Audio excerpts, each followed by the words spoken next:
Doctor ortho Ayurvedic oil और capsule, अब दर्द भी घुटने टेकेगा। अमेरिकी सुप्रीम कोर्ट ने डोनाल्ड ट्रंप के टैरिफ रद्द किए। भारत पर 18% भी खत्म। नाराज ट्रंप ने 10% नया टैरिफ लगाया।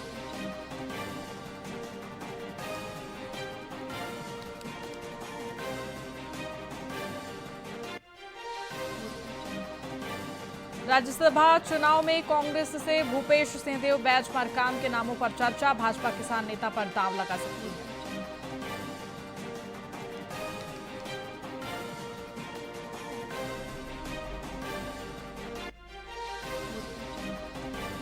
बजट सत्र में धर्मांतरण संशोधन विधेयक पेश हो सकता है। 9 राज्यों के स्टडी के आधार पर तैयार ड्राफ्ट। धर्म बदलने से 60 दिन पहले देनी होगी जानकारी।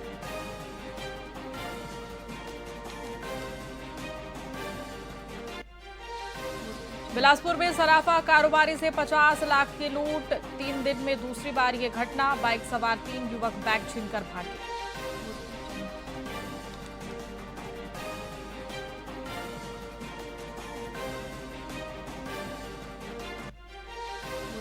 रायपुर में गर्मी का असर। पारा 34 डिग्री पार। 7 दिन न्यूनतम तापमान में बदलाव नहीं। इसके बाद 2-3 डिग्री गिरेगा टेम्परेचर।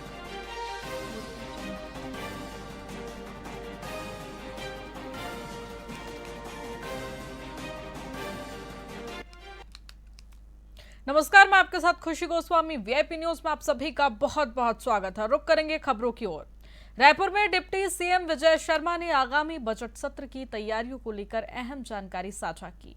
उन्होंने संकेत दिए कि 24 फरवरी को पेश होने वाले बजट के दौरान धर्मांतरण पर कड़ा विधेयक लाया जा सकता है। वहीं शर्मा ने मतदाता सूची सुधार प्रक्रिया को जरूरी बताते हुए अवैध नामों को हटाने की पुष्टि की। साथ ही उन्होंने दिल्ली में अंतर्राष्ट्रीय कार्यक्रम के दौरान कांग्रेस के प्रदर्शन को अनुचित बताते हुए कहा कि राजनीतिक विरोध के लिए हर मंच का इस्तेमाल देश की छवि को नुकसान पहुंचाता है।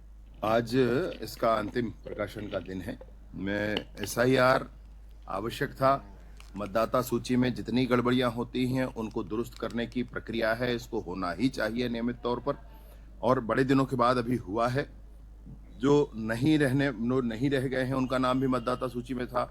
जो डबल नाम थे, ऐसे मैंने पहले भी आपको प्रेस कर करके बताया है कि कवर्धा में कैसे रायपुर के लोग जा करके कवर्धा में अपने नाम, मौधापारा के लोग जा कर कवर्धा में अपना नाम जुड़वा कर रखे थे।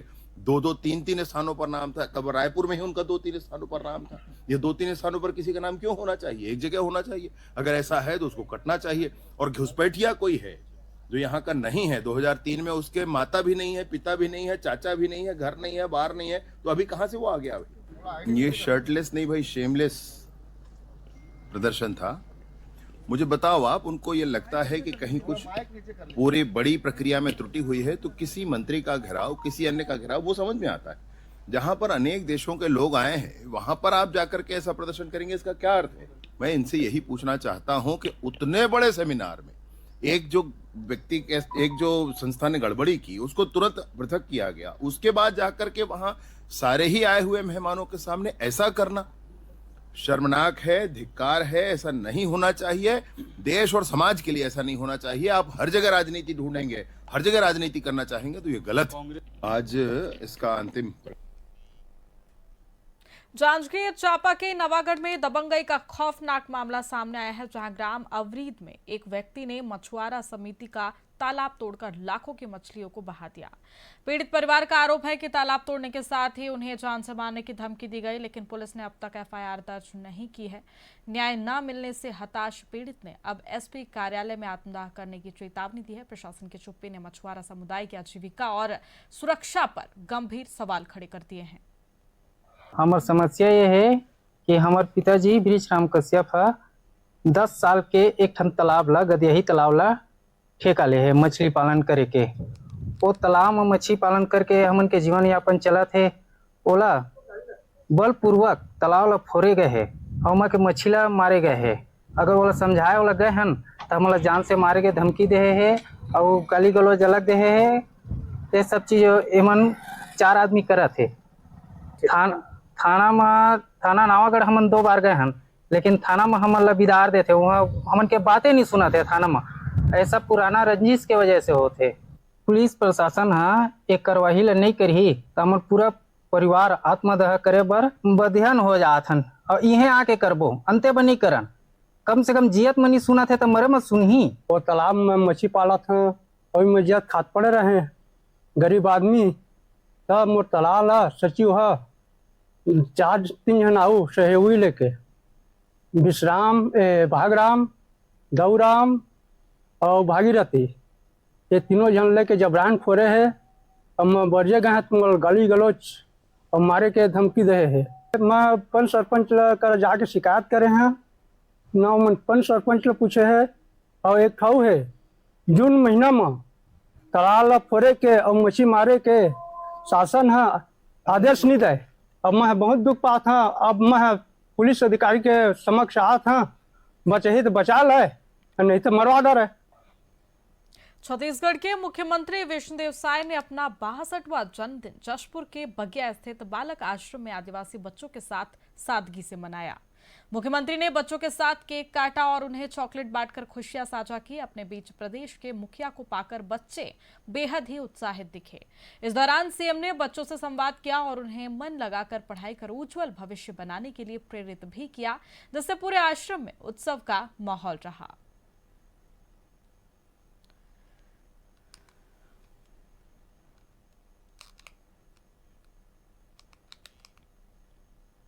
छत्तीसगढ़ विधानसभा का बहुप्रतीक्षित बजट सत्र 23 फरवरी से शुरू होने जा रहा है, जिसकी शुरुआत राज्यपाल रामेन डेका के अभिभाषण से होगी। वहीं विधानसभा अध्यक्ष डॉक्टर रमन सिंह ने बताया कि 24 फरवरी को वित्त मंत्री ओपी चौधरी वित्तीय वर्ष 2026-27 का बजट पेश करेंगे। इस 15 दिवसीय सत्र में महत्वपूर्ण विधेयक पेश किए जाएंगे और 2800 से अधिक प्रश्नों पर चर्चाएं होंगी। साथ ही सत्र के दौरान विनियोग विधेयक पारित करने के साथ ही विभिन्न विभागों के अनुदान मांगों पर भी विस्तृत मंथन किया जाएगा। आप सभी का यहाँ मैं स्वागत करता हूँ, मीडिया के सभी बंधुओं का। जैसे कि आपको विदित है कि षष्ठम विधानसभा के अष्टम सत्र बजट सत्र दिनांक 23 फरवरी से 20 मार्च 2026 तक आहूत है। इस सत्र में कुल 15 बैठकें प्रस्तावित हैं। सत्र की शुरुआत 23 फरवरी 2026 को पूर्वांत 11:05 माननीय राज्यपाल महोदय के अभिभाषण से होगी। माननीय राज्यपाल महोदय के अभिभाषण के कृतज्ञता ज्ञापन प्रस्ताव पर सभा में बुधवार दिनांक 25/2026 को चर्चा होगी। माननीय वित्त मंत्री ओपी चौधरी जी 26-27 के आय व्यय का उपस्थापन मंगलवार 24 फरवरी 2026 को अपराह्न 12:30 पे करेंगे। प्रश्न स्थगन और ध्यानाकर्षण की सूचना इस सत्र के लिए माननीय सदस्यों से अभी तक प्राप्त 2813 सूचनाएं प्राप्त हुई है। दिल्ली में आयोजित एआई समिट के दौरान कांग्रेस के प्रदर्शन पर छत्तीसगढ़ के डिप्टी सीएम अरुण साव ने तीखा हमला बोला है। उन्होंने इसे राष्ट्र की छवि धूमिल करने वाला कृत्य बताते हुए कहा कि अंतर्राष्ट्रीय मंच पर ऐसा प्रदर्शन बेहद ही शर्मनाक है।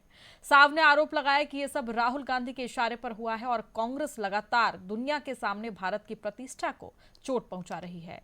डिप्टी सीएम ने इसे कांग्रेस का राष्ट्र विरोधी चेहरा करार देते हुए सार्वजनिक माफी की मांग की है।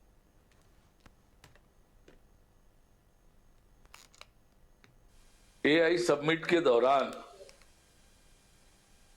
राहुल गांधी के निर्देश पर कांग्रेस का नग्न प्रदर्शन एक अत्यंत शर्मनाक घटना है। इसकी जितनी निंदा की जाए कम है। एक बार फिर राहुल गांधी और कांग्रेस पार्टी का राष्ट्र विरोधी चेहरा सामने आया है। लगातार राहुल गांधी और कांग्रेस पार्टी दुनिया में भारत के प्रतिष्ठा को नुकसान पहुंचाने का काम कर रहे हैं। दुनिया भर के लोग जब एआई समिट में आए हैं देश में, ऐसे समय में ये नग्न प्रदर्शन उनके राष्ट्र के प्रतिष्ठा को खराब करने का जो एजेंडा है, उस एजेंडा को दर्शाता है। और इसलिए इस घटना की मैं तीव्र निंदा करता हूं और राहुल गांधी कांग्रेस पार्टी देश से माफी मांगे कि उन्होंने पूरी दुनिया में देश की प्रतिष्ठा को धूमिल करने का काम किया है, शर्मनाक हरकत किया है। एआई समिट के दौरान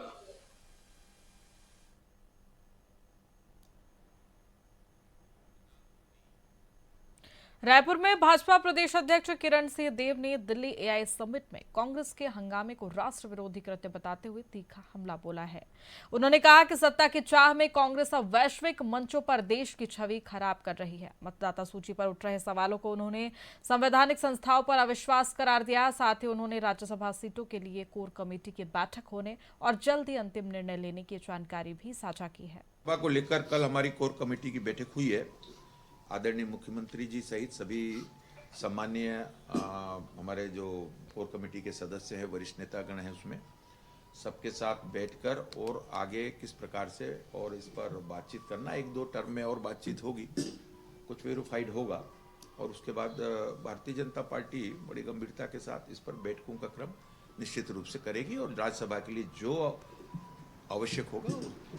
देश से बाहर से ऐसे कम से कम 100 अन्य देशों से जो डेलीगेट्स आए थे एक बहुत ही गंभीर मसले पर, और ये सौभाग्य का विषय है कि हमारे देश में उनका आना हुआ और एआई को लेकर जिस तरीके से कार्यशाला में और अन्य विषयों पर चल रही थी बातचीत, एक कार्यशाला या बैठक कर लें और उस पर जिस तरीके से कांग्रेस के लोगों ने हुड़दंग मचाया, अपना शर्ट टी शर्ट ऊपर का उतार कर, और ये बहुत ही निंदनीय है, बहुत ही शर्मनाक घटना है ये। इसकी जितनी निंदा की जाए कम है।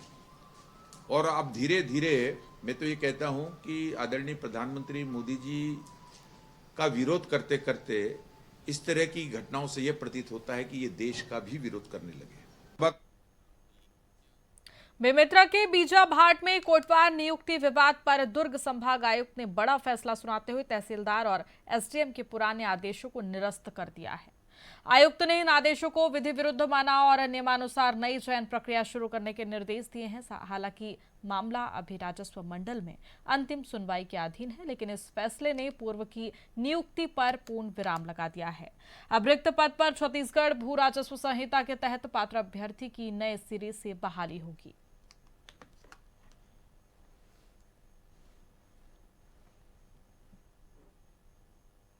और ये सीतेज चौहान जो निरस्त हो गए तेन अपन बल अपन ताकत पूर्वक ये धान ला वो बोए हैं, जबकि वो निरस्त हो गए तो बोए के अधिकार तो नहीं है, लेकिन फिर भी वह निरस्त होए के बावजूद ये सेवा भूमि ला बोए हैं। का लगते में कौन अधिकारी संरक्षण देला? अब एला कहते अधिकारी मन संरक्षण वो ये बोलते सीतेज चौहान हाँ, जब तक ये मोर नाम नहीं कटी है जमीन से तब तक मैं बहु बोलते। तो का सरकारी में नाम हवे? ये जमीन है कोतवाली जमीन है, ओकर नाम में चढ़ गए हैं, तो जब तक ये नाम है मोर रही तब तक बहु कह के बोलते वैसने। ये है कोटवारी जमीन है और प्रभार में अभी मोला मिले है। अभी मत धान डाले के तो वैसे आर्डर नहीं है, गर्मी फसल डाले है। सीतेश चौहान कौन है? सीतेश चौहान ये है भूतपूर्व कोटवार है, कोटवार नहीं है तेखर कारण मोला प्रभार मिले है। नहीं, कलेक्टर साहब के आदेशानुसार तो गलत करे हैं। इमा कोई भी कोटवार रहे या अमोरा का रहे चाहे बीजाभाट या कोनो गांव के रहे, धान डाले के अधिकार नहीं है। काबर के कलेक्टर साहब के सख्त आदेश है, गांव में मुनियादी भी करे हैं हमन। फिलहाल खबरों में इतना ही। बने रहिए हमारे साथ वीआईपी न्यूज पर। नमस्कार।